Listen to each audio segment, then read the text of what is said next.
They needed someone to do a drop off a train down the side of a canyon. And, you've told me about this one. Yeah, and he has a stunt double Danny Glover has a stunt double who's legendary.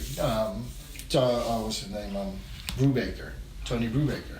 And Tony Brubaker was getting a little older at the time. Mm-hmm. And he was doing all the stunts hanging off the side of the train with this fight scene with Dennis Quaid.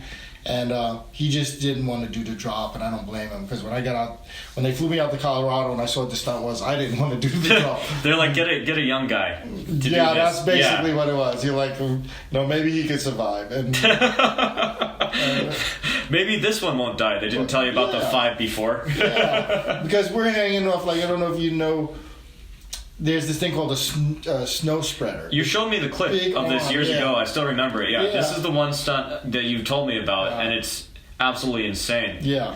It's not a Lethal Weapon movie. What was it called? It was called Switchback. Switchback. Yeah, you showed me the clip from it. You're hanging off this thing that's kind of... Snow spreader arm. Yeah. After this fight scene, and then I drop about 20 feet, hit the side of this canyon, and then I roll down about 100 feet. You call it a canyon. It looked like a cliff. Would be a better word. Most of it was cliff with rocks, big sharp pointy boulders, and the drop-off zone was more like a hill. But if I would have missed the drop-off zone, and I'm facing backwards in, and the guy doubling Dennis Quaid has to tell me when to drop off.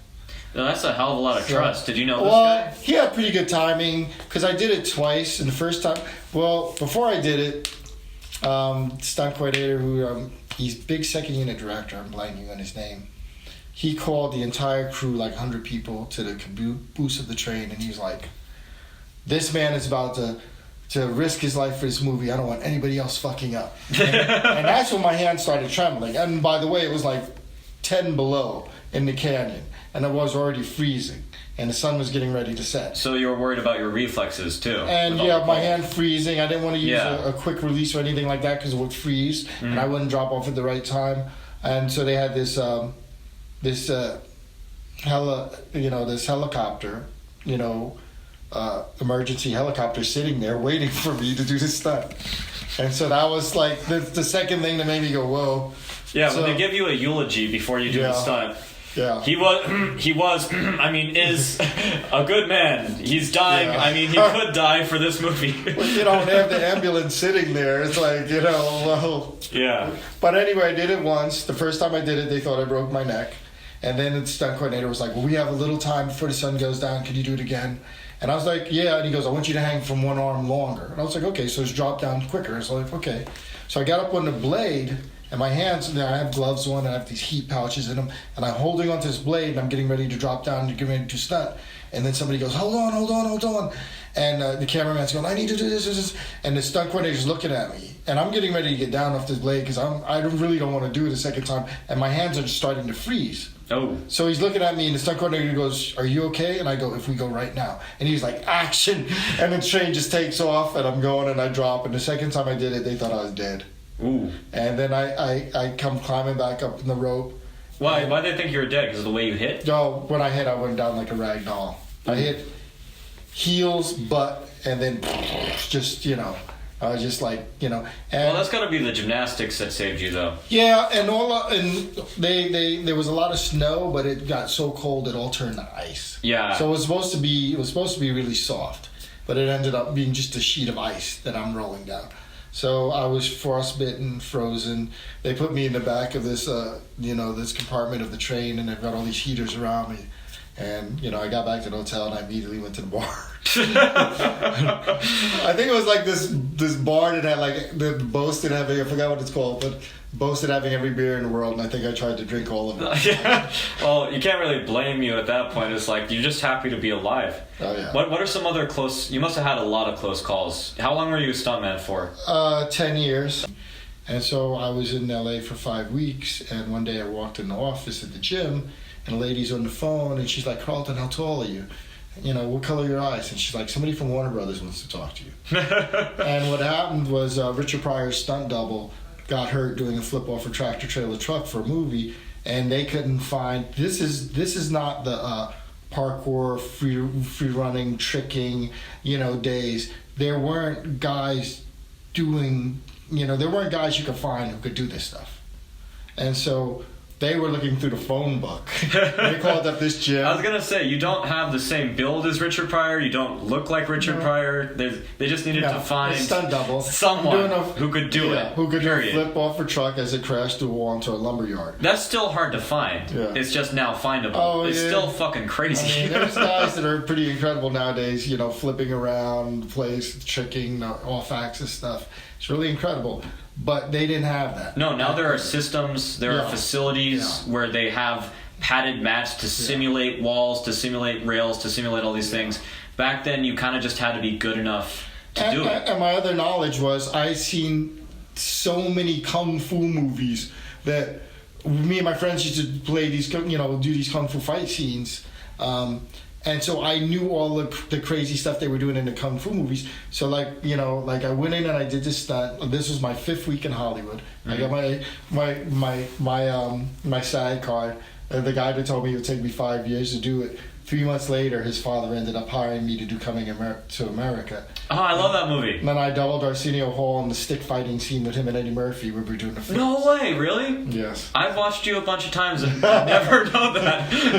Yeah, so we did that, and it was, it was ironic because he was telling me that it was going to take me all this time to make it, and his father ends up hiring me a few weeks later, and his son knew how to flip, but not that good. Mm. And so I did it, and another friend of mine doubled Eddie Murphy, another college buddy of mine, because we had the acrobatic skills, and applied it to the martial arts. And from there, I just kind of drifted into doing stunts. I came out here with the vague notion of doing stunts, but when I was in Brooklyn, I didn't know anything about stunts. I didn't know if you could make a living at it, and I think I naively sent a letter to the Hollywood Stuntman Association. And the letter they sent back, which was very nice, was like, you have to move to LA to be a stuntman. Mm. So I moved to LA, and 5 weeks later I was doing stunts. So that's very successful, but it's worth it to note that it wasn't just luck. They literally needed to search through the phone book to find someone with the skills that you had. That's the important distinction for anyone who gets mad at people who are like, oh, it took them 2 weeks to make it. It's like, okay, but it took them years to build those skills so that they made it in 2 weeks. Yeah, and back then I knew there was maybe 3 other guys who could flip. Black guys who could flip and who were stunt guys. So, I mean, pretty much between the 4 guys, 4 of us. The 4 black stuntmen in Hollywood. We were always working. I doubled Chris Rock. I doubled Dave Chappelle. I doubled Martin Lawrence. I doubled not Eddie Murphy. I was supposed to double Eddie Murphy in Nutty Professor. Mm. I doubled David Chappelle fighting Eddie Murphy in Nutty Professor, where he front flips him and then throws him in the piano.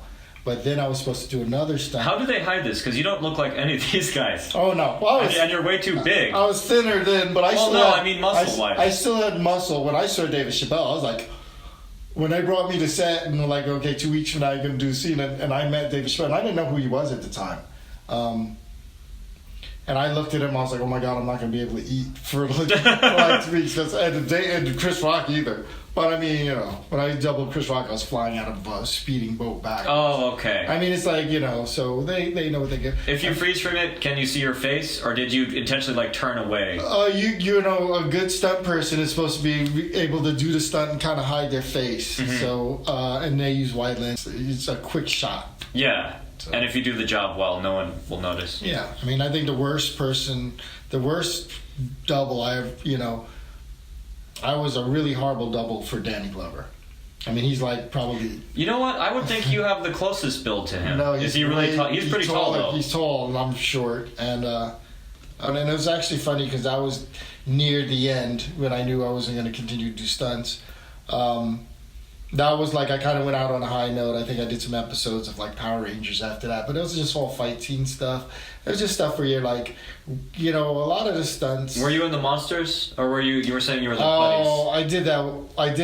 I mostly played a putty. Yeah. You just run in, get kicked, and do a front flip, land on your back. So I definitely watched you as a kid. But I've been watching you all my life as the funny thing. Oh yeah, I must have done 50 episodes or more of Power Rangers, and one time I had to do the monster. They called them the monster du jours. De jours? Yeah, the monster of the week or whatever. Oh, okay. And so they had these big rubber outfits, and they weren't properly ventilated. And so I remember we had this big fight scene out in this dry lake bed outside of Vegas, and it was like 110. And they had and this was like this big episode where they had like. What are the suits made out of? Like latex? Rubber, yeah. Rubber. And so they had like 20 of us out there, and you would see a monster standing there in the heat, and then they would just fall over. And so my goal that day. So like it's like a creature with like a bunch of tentacles and eyes. Oh yeah. And you just see it fall to the, like slow motion drop like a tree. And my goal that day was like just not to pass out. Yeah. And so I was looking at my friend. And so what happened is we had this fight scene. We had this really easy choreography because she could barely move in the seat. So it'd be like take 2 steps, throw a front kick, and then get punched. And so it was like that, and you'd be like. So it's 110, and every time they had these girls called the Monster Wranglers, and they had these ice chests full of ice water with bandanas in them. So when they would yell cut, they would run over to us, unzip our heads, pull them off, slap this ice cold bandana on their head, and give us a drink of water. And I was like, there would be a rock 2 feet away from me.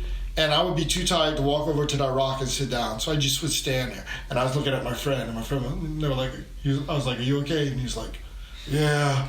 And then they're like, okay, sit him back up. And they're like, trying to breathe as much as you can before they slap this head back on you and zip it back. Oh my God. And so we did like 12 hours of that, and I didn't pass out. So I was pretty happy about that. And congratulations. Yeah, so I mean, for the most part, stunts was a lot of fun. I call it the lazy man's job because it doesn't sound like the lazy. It sounds like a terrifying job. Oh, we would get to set and you lay around for like hours, if not days, and you're getting paid. But it's kind of like being a firefighter, though. Most of it is off time, but then every once in a while, it's really fucking terrifying. Yeah. So. You told me a story one time, I think it was a Power Ranger story, where maybe not, a guy was trying to do something off a trampoline in a suit or something and then hurt his leg. Oh, no, that wasn't, actually that was, so after Power Rangers became pretty big, I really didn't think I did all these, I did a lot of other stunts besides Power Rangers. No, they know from the Denny, you mentioned all that. I'll make sure that's all put in. And me and my friends, we used to get to set, we used to actually make fun of Power Rangers.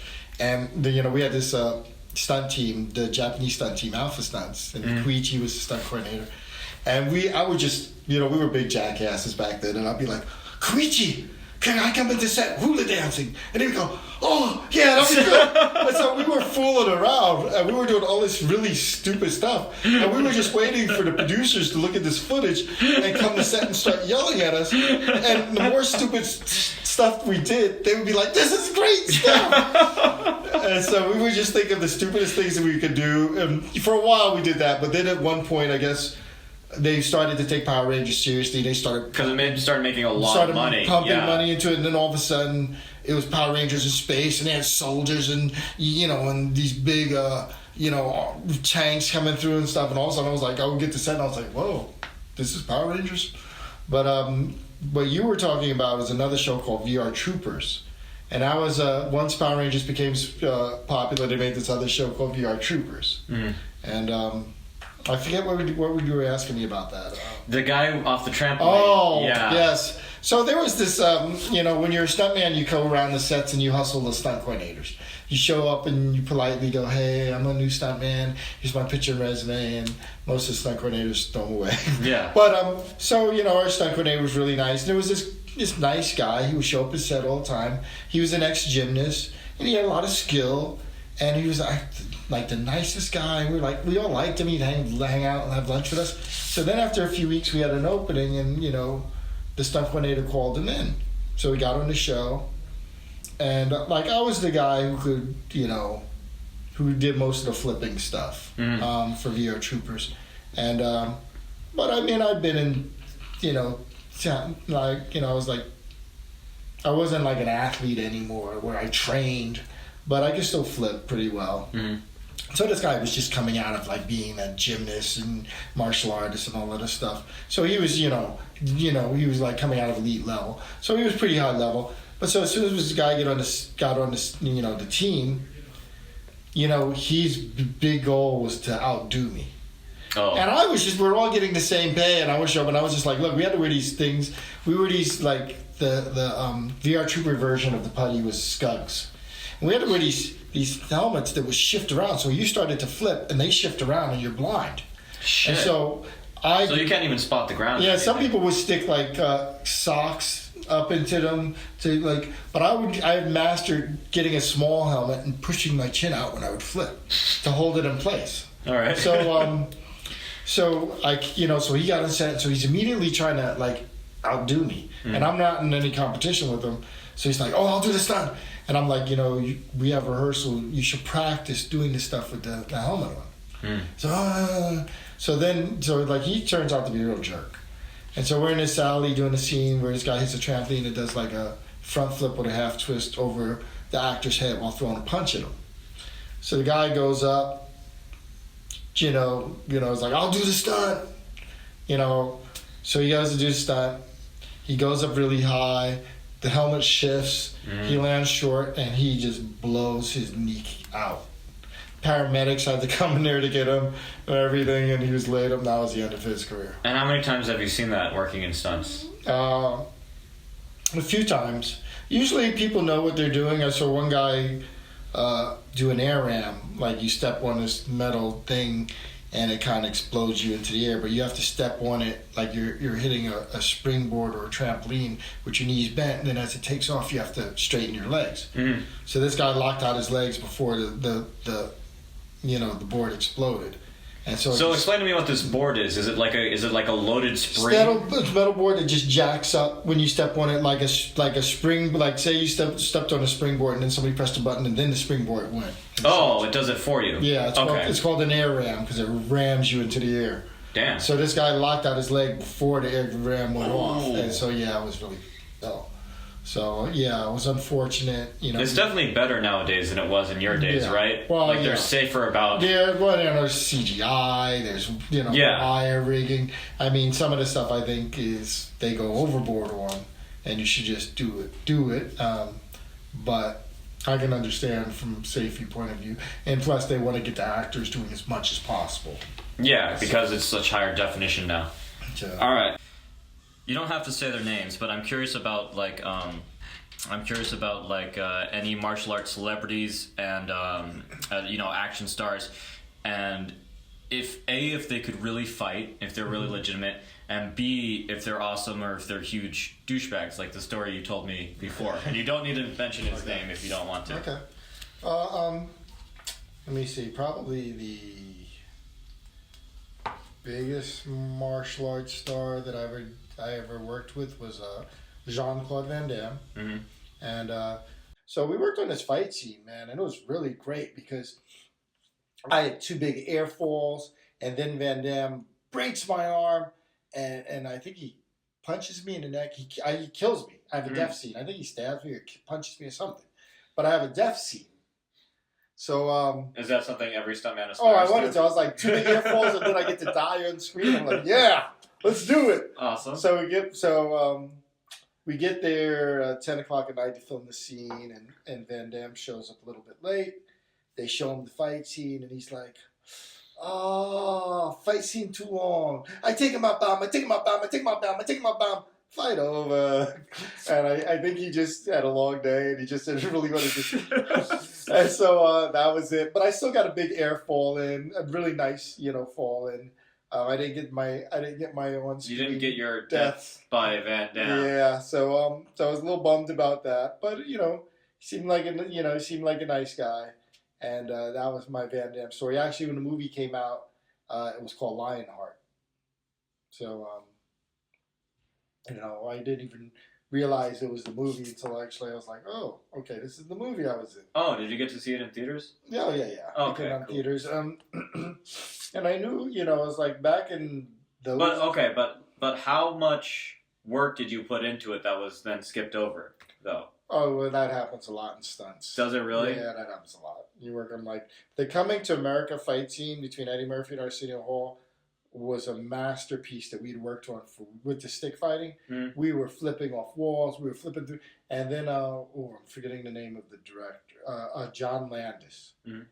He directed Animal House, and he was Blues Brothers, I think, also. And I mean, when we showed him a fight scene, he was just like a kid. He was just like, oh my god, this is gonna be the biggest fights. And I mean, me and the guy playing Eddie Murphy was an old college, buddy of mine, and he was a really phenomenal athlete. Mm. And so between the two of us, and we were pretty much in our prime at that time, we were flipping. I was doing like he caught my foot on the stick, was throwing me off the stick. I was doing a backflip with a full twist. We were doing some pretty radical stuff. And what do you mean he caught you on the stick? Like you jumped on what he was we're holding? fighting sticks, and like I go to kick him, and he catches my foot on the stick with two, both, and he throws it up in the air, and I do a flip. Oh, and you flip out from him throwing the stick up. Yeah, that sounds cool for movies nowadays. That's pretty advanced. And so what happened was, I guess Arsenio Hall knew how to use the stick pretty well. The staff, because he'd worked with the staff choreographer, and we were supposed to go to Eddie Murphy's house, to me and the other stunt guy, to work on the choreography and everything with him. But Eddie Murphy kept canceling, and I mean, he was a big star at the time. He had a busy schedule, so when he showed up to set, he didn't really, so every time there was, we got to something that was a little difficult, he's like, well, can't we just simplify it? And so like my the director was looking at my face going, I know. Because it was just like, we had this masterpiece. Yeah. And so, when you said, does that happen? That happens all the time. All right. So the last thing I wanted to talk about was a lot of the people who, definitely everyone who listens to this podcast most likely, and obviously a lot of the people who watch the fight videos, whether it's the breakdowns or what have you, love Muhammad Ali. Mm-hmm. And growing up, my dad showed me a documentary about his fight with Foreman. And I just couldn't believe the negativity that he was constantly receiving. And the way, I could believe that, even as a kid, but I couldn't believe the way he dealt with it. And so he became kind of a childhood hero of mine. And then as I got more into martial arts, and not just the what I thought was the cool martial arts you think is cool when you're 5 or 6, but when you start understanding the technical aspects and the skill aspects, and how much discipline it takes and everything like that, and the skill and the talent, he became kind of like a martial arts hero to me. And but you kind of obviously had a different perspective, because you were already a young man during a very turbulent time when this was all kind of happening, and so obviously he probably had far more of an impact on you in different ways than he had on me. So if you could just kind of tell the viewers about that and give them a perspective of what it was like growing up in those times and what he kind of meant to you and the society as a whole. Okay, when I was a kid, we lived in a black ghetto, and the civil rights movement was going on at the time, and Muhammad Ali was an incredible boxer. Oh, yeah. I believe one of the pound for pound greatest boxers of all time. But more importantly than that, he chose to use boxing as a platform, for a civil rights movement and for equality. He was a truth teller. It's like, I grew up watching his fights. My father turned me on to Muhammad Ali. And the Thriller, Manila, and all of that stuff. And you see, the post and, the next day, and you see Muhammad Ali's bloody face on one edition and Foreman's bloody face on the other edition. And I loved Muhammad Ali. And when you heard him speak, and, to have, at that time, a black man speaking to white America, the way he was just like, shut up, this is my show, that was incredible. Muhammad Ali is truly, like, as a kid growing up and, Would you say it took more courage to do that at that time in America than get into a boxing match? Oh, yeah. And he took it a step further. These are people like people that were like ahead of their time. like Richard Pryor as I know this diverges for a second, No. but when he would go to concerts in places, I mean, he'd get death threats and stuff. I mean, these people, a comedian, but he was risking his life. And the same thing with Muhammad Ali, because he would go to fight, and I mean, people would be booing him. People love to hate Muhammad Ali, and he kind of like he liked being like a little bit of the bad guy role, but. He was honest, and like when he said he wasn't going to Vietnam, I mean, he was like, why am I going to go to Vietnam? He goes, no Vietnamese ever called me nigger. And when he said that was the greatest truth in America, because, here he was. How far removed was that from segregation, too? Well, yeah, At that point, what was that, like a generation before? It's a little bit, because it's like, not very far. Not far at all. The no. mid 60s, when all of this stuff was going on in the 70s and stuff, early 70s, there was still a struggle going on. Oh, absolutely. And, yeah. And when he said that, that was just like the greatest truth. And he said, no, I'm not going. And they put him in jail, they stripped him of his title. And he had to go through a whole long journey to get his title back after all of that. And they took 3 years of his prime. Yeah. He's still, obviously, for very obvious reasons, considered one of the greatest of all time. But we have no idea, A, what he could have done in those 3 years, and B, if he would have actually gotten better in those 3 years. No. Faster. No, Muhammad Ali, he was truly one of the greatest boxers. Great spokesman for sports, a great spokesman for black people. He stood up. He helped, I think, the civil rights movement, move forward. And it's funny because I retired from stunts to segue into writing, and one of the things that I wrote deals with, has a scene where he's watching one of Muhammad Ali's fights. And it pays a lot of tribute to Muhammad Ali, because this particular project that I wrote has to do with the civil rights movement. But I had to pay homage to Muhammad Ali. So you wrote one of your characters in one of your books. He's in a bar and he's watching one of Muhammad Ali's early fights. Mm-hmm. So. And then what do you? Yeah, it's rare to have someone have the courage to stand up against so many. Oh yeah, I remember growing up. Like at least in my neighborhood, people had like two posters up. Young boys had, who were into like sports and activities. They had two posters up. They had Bruce Lee on one wall. They had Muhammad Ali on the other wall. That's the way it was. Yeah. And I probably had a poster of Bruce Lee, and then probably you in a putty suit. Getting the shit kicked out of me. All right.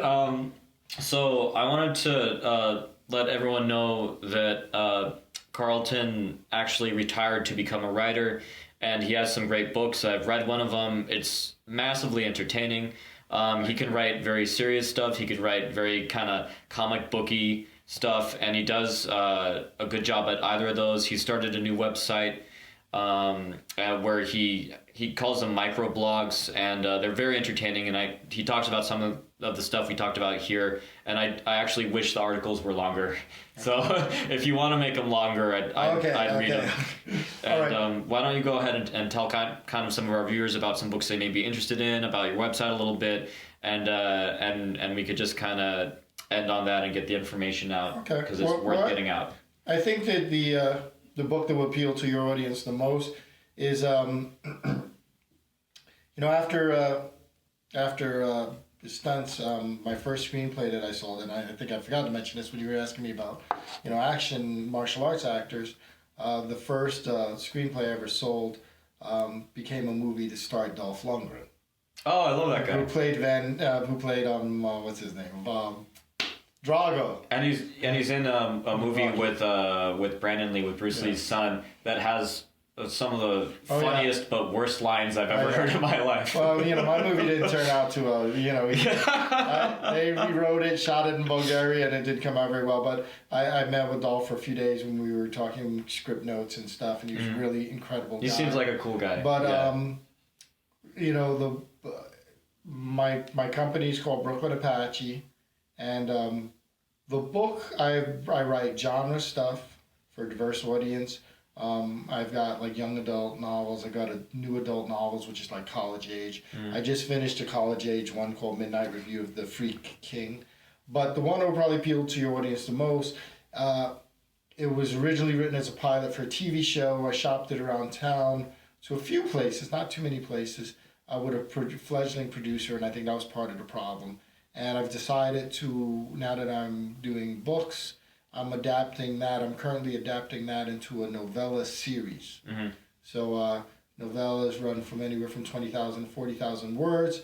So it'll be an ongoing series, and it's about a dysfunctional rogue group, stunt association of stuntmen, and it's called Death Defier.